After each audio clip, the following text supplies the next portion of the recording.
My mother faked terminal illness to control my life until I found her medical records. For 5 years, I sacrificed my dreams to care for my dying mother until I discovered she wasn't dying at all. Hey everyone, before we get in the video, don't forget to subscribe and smash that like button if you want more stories just like this. Thanks for the support. My name is Jason Mitchell, and at 28 years old, I should have been building a career, dating, and planning my future. Instead, I was living in my childhood bedroom, caring for a mother who was supposedly dying of terminal cancer. The diagnosis had come 5 years ago, just as I was about to accept a job offer in another state and move out of our small suburban home in Ohio. The timing had been almost too perfect, though I never allowed myself to entertain such thoughts about the woman who had raised me alone after my father's death when I was 12. The first signs of her illness had been subtle. Unexplained weight loss, fatigue, and occasional dizziness that she initially dismissed as nothing serious. When the doctors finally delivered the devastating news of stage 4 pancreatic cancer with an estimated 2 years to live, my world shattered. The job offer was immediately rescinded in my mind as I committed to staying home and caring for the woman who had sacrificed everything for me. Those initial months were a blur of doctor's appointments, medication schedules, and learning to navigate the complex world of cancer care.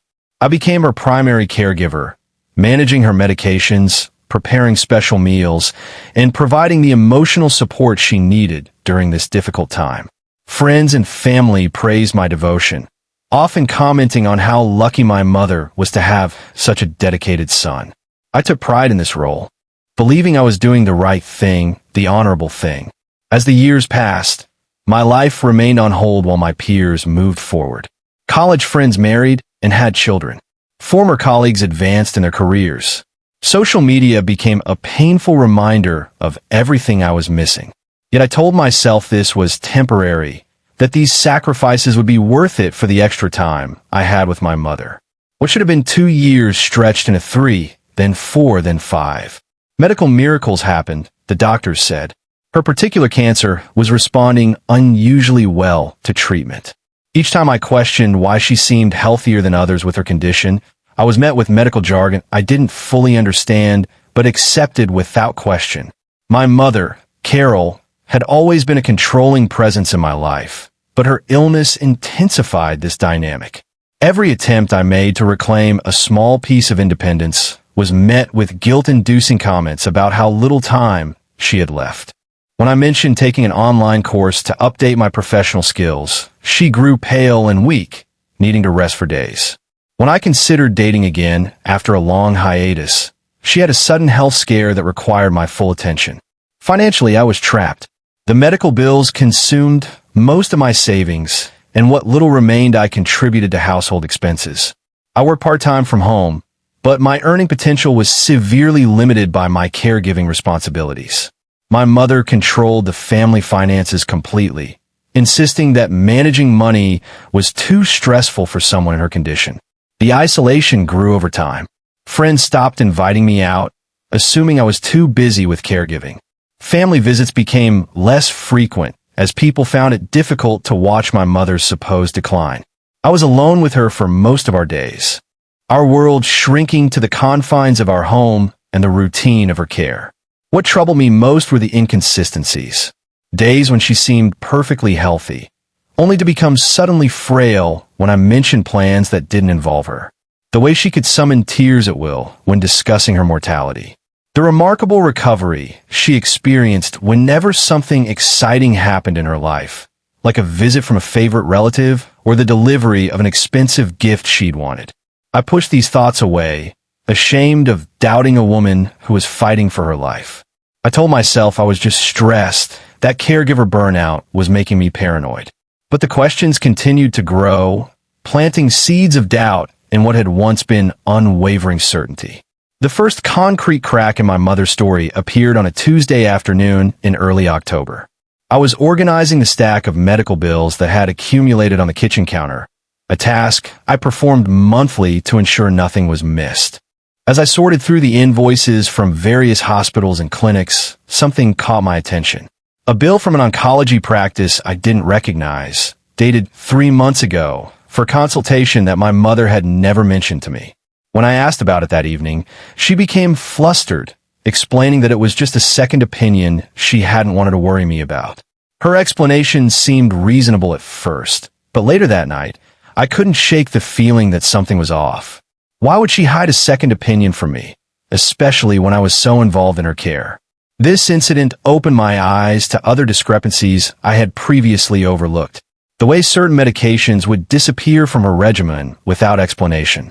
The fact that her supposed oncologist had never once spoken to me directly, despite my repeated requests to be included in consultations.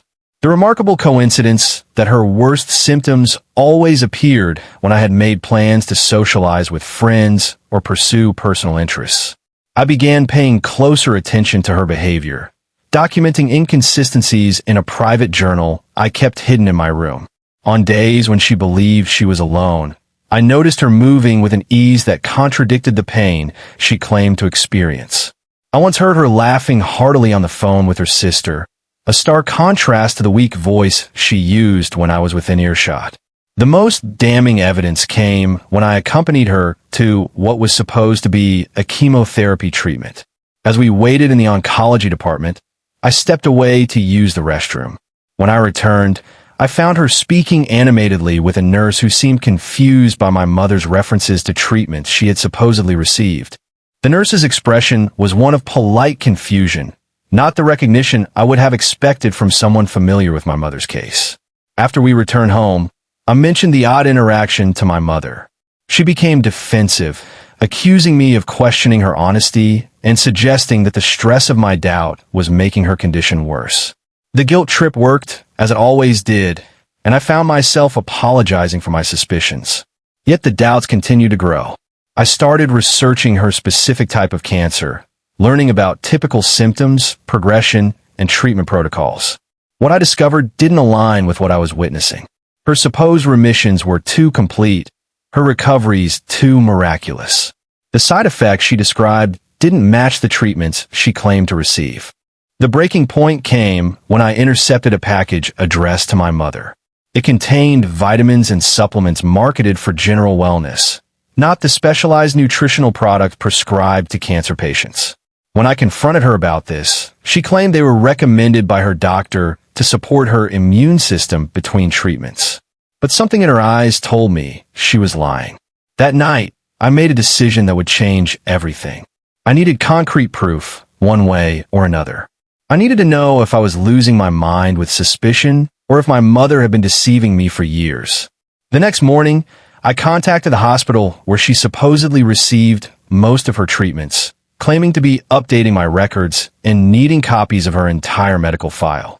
The hospital informed me that due to privacy laws, I would need my mother's written permission to access her records.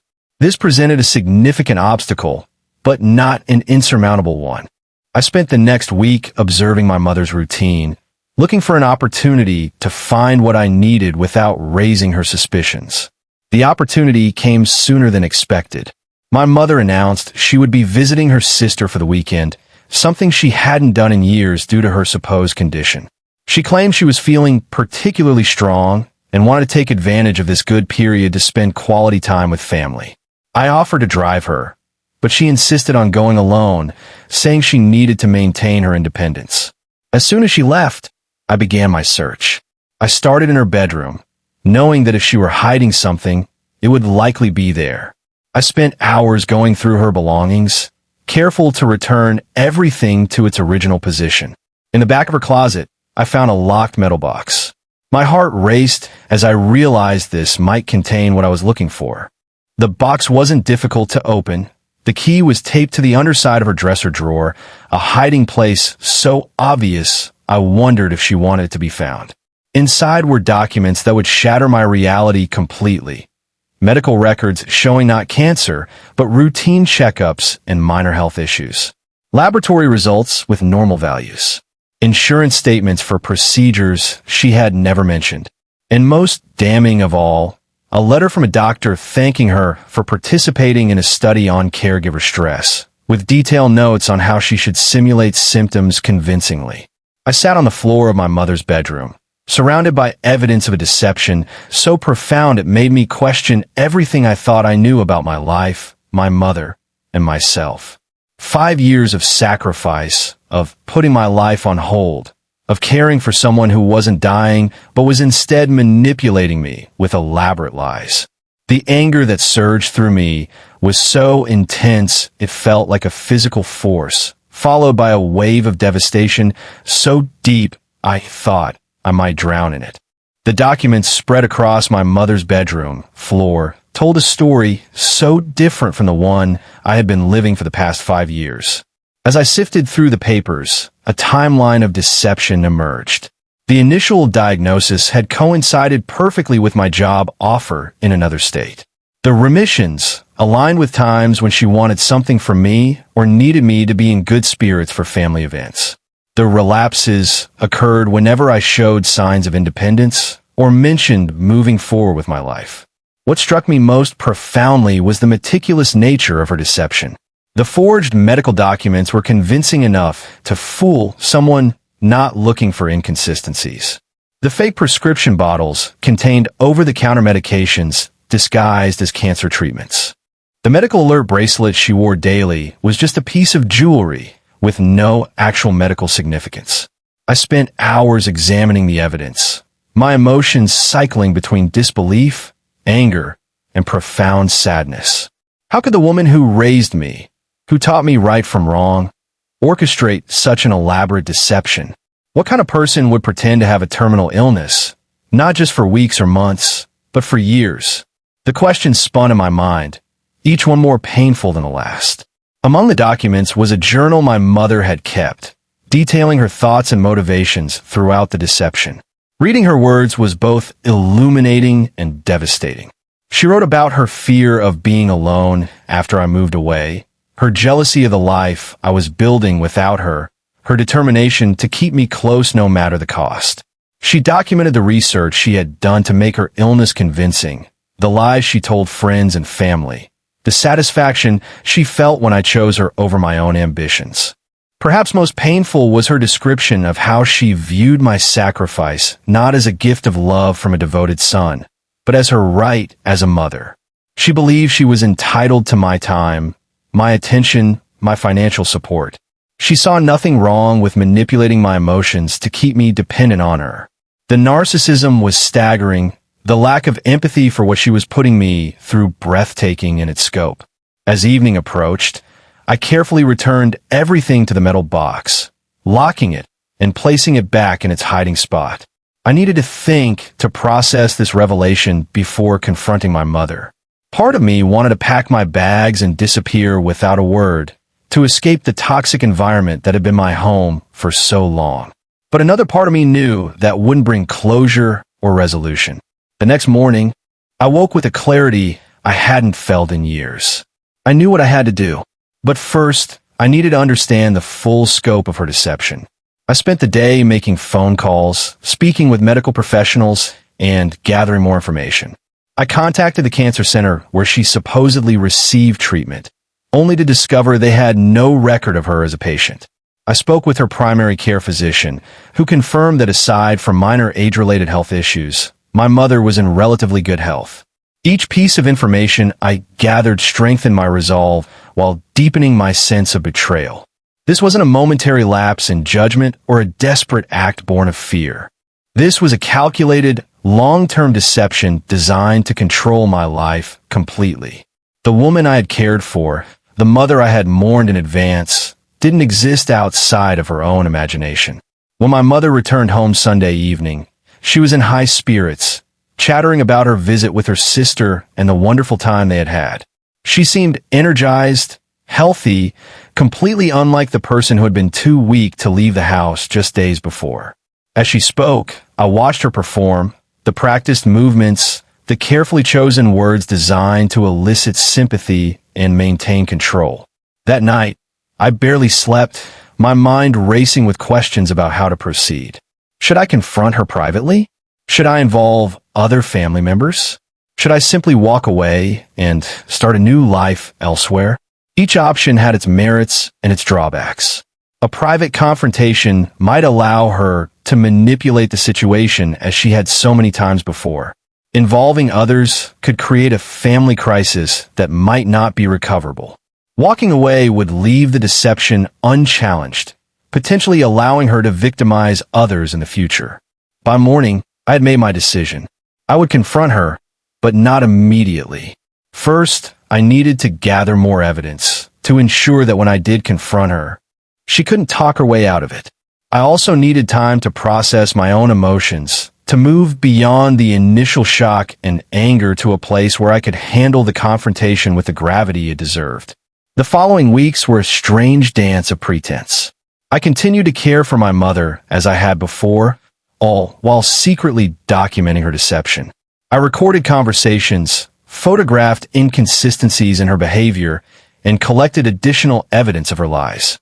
Each day made it clearer that this wasn't a woman battling a terminal illness, but someone maintaining an elaborate charade for personal gain. What surprised me most during this time was how easily others accepted her story without question. Friends, family, even medical professionals took her at her word, never questioning the narrative she had constructed. It was a stark reminder of how often we accept what we're told, especially when it comes from someone we trust or when the subject matter is as sensitive as terminal illness. As the holiday season approached, my mother announced that she wanted to host one last Christmas, a phrase she had used before when she wanted to manipulate the family into doing what she wanted. She planned a large gathering, inviting extended family and friends, creating what she called final memories for everyone to cherish after she was gone. The irony was not lost on me. Here she was, planning a grand finale to a performance that had lasted 5 years, using the emotional weight of supposed terminal illness to ensure the event was exactly as she wanted it. Family members rearranged their schedules, spent money they didn't have, and made significant sacrifices to be there for what they believed would be her final Christmas. It was then that I knew when and how I would reveal the truth. Not in a private confrontation that she could spin to her advantage. Not in a quiet departure that left questions unanswered, but in front of everyone she had deceived. The Christmas gathering would be the stage where her performance finally ended, where the truth would come out in a way that couldn't be denied or explained away. The 3 weeks leading up to the Christmas gathering were among the most challenging of my life. Maintaining the facade of a devoted caregiver while secretly preparing to expose my mother's deception required a level of emotional control I didn't know I possessed. Each day was a careful balancing act between appearing supportive while gathering the evidence I would need to convince others of the truth. During this time, I observed my mother with new eyes, seeing not a victim of circumstance, but a master manipulator orchestrating every detail of her performance. She ramped up her symptoms as the gathering approached, appearing more frail, speaking more softly about her limited time, and making pointed comments about how much this last Christmas meant to her. Family members responded exactly as she intended, with increased attention, sympathy, and willingness to accommodate her every wish. What fascinated me most was how she tailored her performance to different audiences. With close family, she was vulnerable and emotional. With more distant relatives, she was brave and inspirational. With friends, she was philosophical and accepting of her fate. Each version was convincing in its own way, each designed to elicit a specific response that served her purposes. I continued my behind-the-scenes investigation, making copies of key documents and organizing them in a way that would be easy to present to others.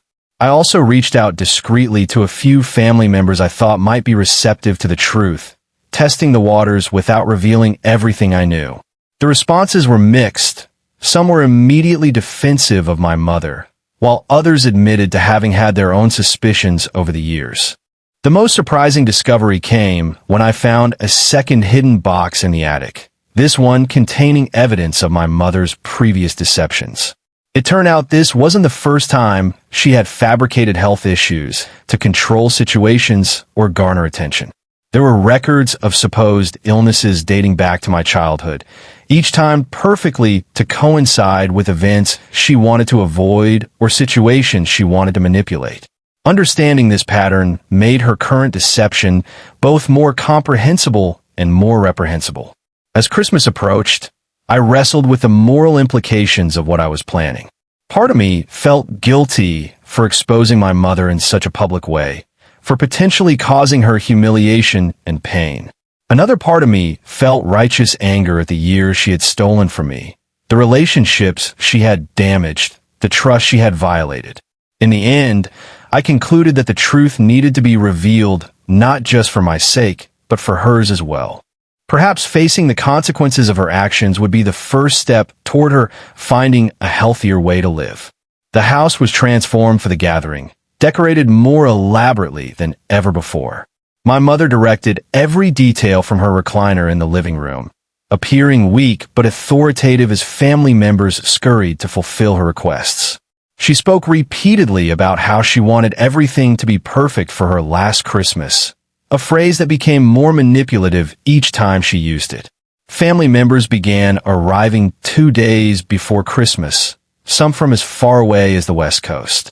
I watched as they entered the house, their faces etched with concern and love for the woman they believed to be dying. Each greeting, each expression of sympathy, each moment of care directed toward my mother felt like another lie in the web of deception she had woven.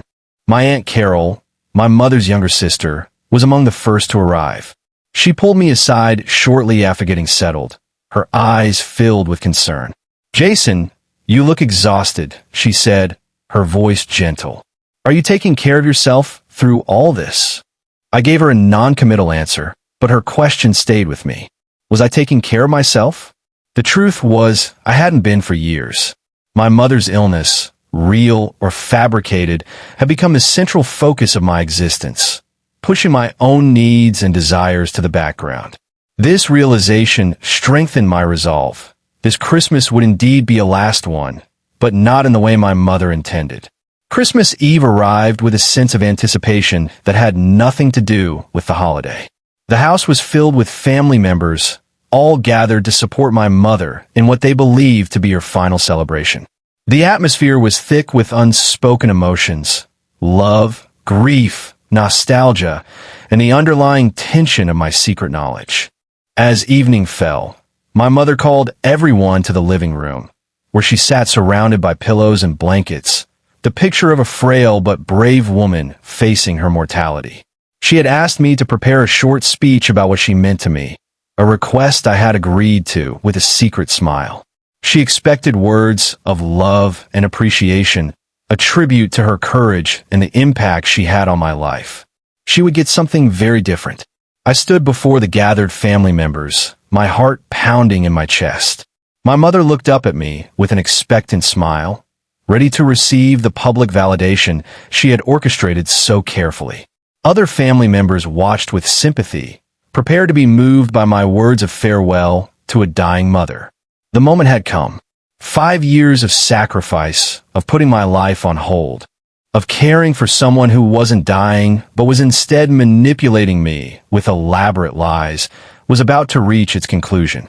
I took a deep breath, looked around at the faces turned toward me, and began to speak, not the words my mother expected, but the truth she had tried so desperately to conceal. The living room fell silent as I stood before the gathered family members, my hands slightly trembling as I clutched the envelope containing copies of the evidence I had gathered. My mother watched me with a soft, expectant smile, completely unaware of the bombshell I was about to drop on what she had planned as her final Christmas celebration. "I want to thank everyone for coming here today," I began, my voice steady despite the adrenaline coursing through my veins. My mother wanted this to be a special Christmas, one last opportunity to create memories together before she... I paused, letting the unspoken word hang in the air. Before she passes away. Several family members dabbed at their eyes, moved by the emotional weight of the moment. My mother nodded encouragingly. Her expression won a maternal pride. "For the past 5 years, I've had the privilege of caring for my mother during her illness," I continued, watching as her smile widened. "It's been a journey filled with challenges, but also with moments of profound connection and understanding. I've learned so much about life, about love, and about the strength of the human spirit." I could feel the room's emotional temperature rising, exactly as my mother had intended. Family members were leaning forward, fully engaged in the narrative she had constructed. But tonight, I said, my voice dropping slightly, I want to share something else with all of you. Something I've discovered recently that changes everything we thought we knew about my mother's illness. A ripple of confusion passed through the room. My mother's smile faltered slightly, a flicker of concern in her eyes. You see, about a month ago, I came across some documents that raised questions about my mother's medical condition. At first, I couldn't believe what I was seeing. I thought there must be some mistake, some explanation I wasn't understanding. So I started digging deeper, looking for answers to the questions that kept arising. I opened the envelope I was holding, removing the copies of medical records I had collected. What I found was shocking, devastating, and completely at odds with everything my mother has told us for the past 5 years. These documents, I held them up for everyone to see, show that my mother does not have cancer. She has never had cancer. She is not dying. The room erupted in a chaos of reactions. Gasps, cries of disbelief, angry denials. My mother's face went pale, her eyes wide with panic as she realized what was happening. I know this is difficult to believe, I continued, raising my voice slightly to be heard over the commotion. I wouldn't have believed it myself if I didn't have the proof right here in my hands. Medical records showing normal test results. Insurance statements for procedures she never had. A letter from a doctor thanking her for participating in a study on caregiver stress, with detailed notes on how to simulate symptoms convincingly. I walked around the room, handing copies of the documents to various family members, giving them time to process what they were seeing. The initial disbelief gradually gave way to dawning realization, then to anger and hurt. But why? My Uncle David asked, his voice filled with confusion and pain. Why would someone pretend to have a terminal illness for 5 years? That's the question I've been asking myself every day since I discovered the truth, I replied, turning to face my mother directly. And the answer seems to be control. Control over my life, over my decisions, over my future. Every time I tried to move forward, to build a life of my own, there was a new symptom, a new crisis, a new reason why I needed to stay home and care for her. The room was silent now, all eyes fixed on my mother, who sat frozen in her chair, her face a mask of disbelief and terror. The timing was too perfect to be coincidence, I continued. The initial diagnosis came just as I was offered a job in another state. The remissions happened when she needed me to be in good spirits for family events. The relapses occurred whenever I showed signs of independence. This wasn't a random series of events. It was a carefully orchestrated deception designed to keep me dependent on her. As I spoke, family members began sharing their own experiences, their own moments of suspicion that they had dismissed out of respect for my mother's supposed condition. I always thought it was strange that she seemed healthier when she got what she wanted, my Aunt Carol said quietly. But I felt guilty for even thinking it. The medical bills never quite added up, my Uncle Mark added. I'm an accountant, and I noticed inconsistencies, but I didn't want to question anything during such a difficult time. Each revelation was another nail in the coffin of my mother's deception, another piece of evidence supporting what I had discovered. The atmosphere in the room shifted from shock to anger as family members began to grasp the full extent of her manipulation. My mother remained silent throughout, her face growing paler with each accusation. When she finally spoke, her voice was weak, her words barely audible. "It's not true," she whispered, shaking her head. "Jason is confused, upset. He doesn't know what he's talking about." But the evidence was undeniable, the truth too clear to be dismissed as confusion or misunderstanding. Family members who had initially been skeptical were now examining the documents I had provided, their expressions changing from doubt to certainty. "How could you?" my cousin Michelle asked, her voice trembling with emotion. "How could you lie about something so serious? Do you have any idea what you've put us through? What you've put Jason through?" The question hung in the air, unanswered. My mother looked around the room, her eyes pleading, but finding no sympathy, no understanding. The performance was over, the curtain fallen on her elaborate deception. I think we all need some time to process this, I said finally, breaking the heavy silence. This changes everything, not just for me, but for everyone here. The trust that has been broken can't be easily repaired. Family members began to drift away from the living room, some to confront my mother privately, others to call their spouses and share the shocking news. The Christmas celebration she had so carefully planned had become something else entirely. Not a final farewell to a dying woman, but an exposure of a deception so profound it would forever change how we saw her, and perhaps ourselves. The days following the Christmas revelation were among the most challenging of my life. The immediate aftermath was chaos. Family members packing to leave early, heated arguments echoing through the house, phone calls to relatives who couldn't be present to share the shocking news in person. The festive atmosphere that had filled our home just hours before evaporated, replaced by anger, hurt, and confusion. My mother retreated to her bedroom, refusing to speak to anyone or acknowledge the truth of what had been revealed. When I knocked on her door the next morning, she told me through the wood that I had ruined Christmas, that I had humiliated her in front of people she loved, that I was an ungrateful son who couldn't appreciate the sacrifices she had made for me. The lack of self-awareness, the complete inability to acknowledge the harm she had caused, was staggering. Extended family members responded in various ways. Some were immediately supportive of me, expressing anger at my mother's deception and concern for how this would affect my future. Others were confused and conflicted, struggling to reconcile the woman they thought they knew with the person who had fabricated such an elaborate lie. A few even questioned my motives, suggesting that perhaps I had misunderstood or misinterpreted the evidence I had found. What became clear in those first few days was that the impact of my mother's deception extended far beyond my own life. She had manipulated not just me, but an entire network of family and friends who had rearranged their lives, spent their money, and invested their emotions based on her lies. The ripple effects of her actions would be felt for years to come. The most difficult conversations were with my cousins, who had grown up viewing my mother as a second mother figure. They struggled with the cognitive dissonance of remembering her kindness and love while also processing the magnitude of her deception. For them, as for me, this wasn't just about uncovering a lie. It was about reevaluating years of memories and relationships through a new, more cynical lens. A week after Christmas, I met with a family therapist who had been recommended by my Aunt Carol. The session was emotional and cathartic, allowing me to process the complex mix of feelings I was experiencing: anger at my mother's deception, grief for the years I had lost, guilt for the public nature of my revelation, and confusion about how to move forward. The therapist helped me understand that my mother's behavior, while extreme, was rooted in deep-seated fears of abandonment and narcissistic personality traits that had likely been present throughout her life. This understanding didn't excuse her actions, but it did provide a framework for comprehending how someone could fabricate such an elaborate deception.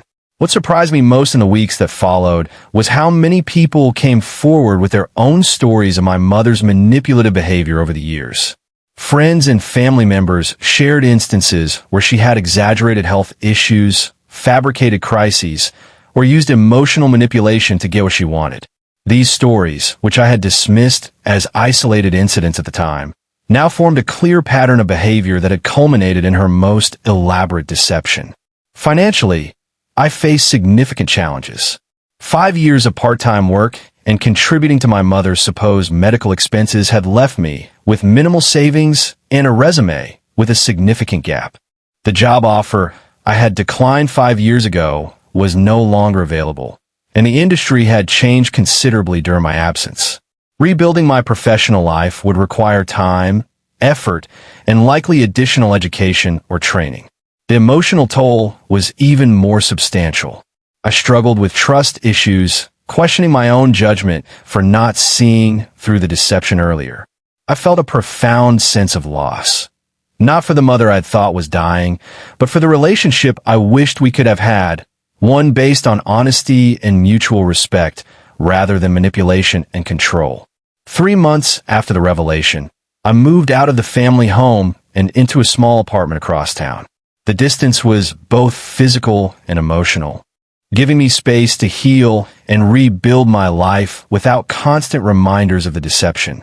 My mother remained in the house, refusing to acknowledge the truth of what had happened or seek professional help for her behavior. Family relationships were forever changed. Some relatives maintained contact with my mother, though with new boundaries and a healthy dose of skepticism. Others cut off contact completely, unable to move past the betrayal. My relationship with my Aunt Carol grew stronger, her support and understanding invaluable as I navigated this difficult transition. A year after the Christmas revelation, I enrolled in a graduate program, taking the first concrete steps toward rebuilding the career that had been derailed by my mother's deception. The process wasn't easy. I was older than most of my classmates, dealing with financial constraints and still processing the emotional fallout from everything that had happened. But for the first time in years, I felt in control of my own life, making decisions based on my own needs and desires rather than someone else's manipulation. Looking back on that fateful Christmas, I sometimes wonder if there was a better way to handle the revelation, a way that might have caused less pain and disruption for the family. But I always come back to the same conclusion. The truth needed to be told, not just for my sake, but for everyone who had been manipulated by my mother's deception. Today, 2 years after discovering the truth, I'm building a life based on honesty, respect, and healthy boundaries. I've learned valuable lessons about trust, manipulation, and the importance of maintaining my own identity, even in close relationships. The experience has left me with scars, but also with a strength and resilience I might not otherwise have developed. My relationship with my mother remains complicated. We speak occasionally, though our conversations are superficial and carefully navigated. She has never fully acknowledged the extent of her deception, instead framing it as exaggerations born of fear and loneliness. While I can empathize with her fears, I cannot excuse the years of manipulation and the harm she caused. The story of my mother's faked illness is not just about deception and betrayal. It's also about resilience, truth, and a human capacity to heal and move forward even after devastating experiences. It's a reminder that sometimes the most loving thing we can do for someone, and for ourselves, is to speak uncomfortable truths, no matter how difficult the consequences may be. As I continue to rebuild my life, I carry with me the lessons learned from those 5 lost years. Lessons about boundaries, about self-respect, about the importance of living authentically rather than according to someone else's expectations. And while I can't reclaim the time that was lost, I can ensure that the years ahead are lived on my own terms, guided by truth rather than deception, by freedom rather than control,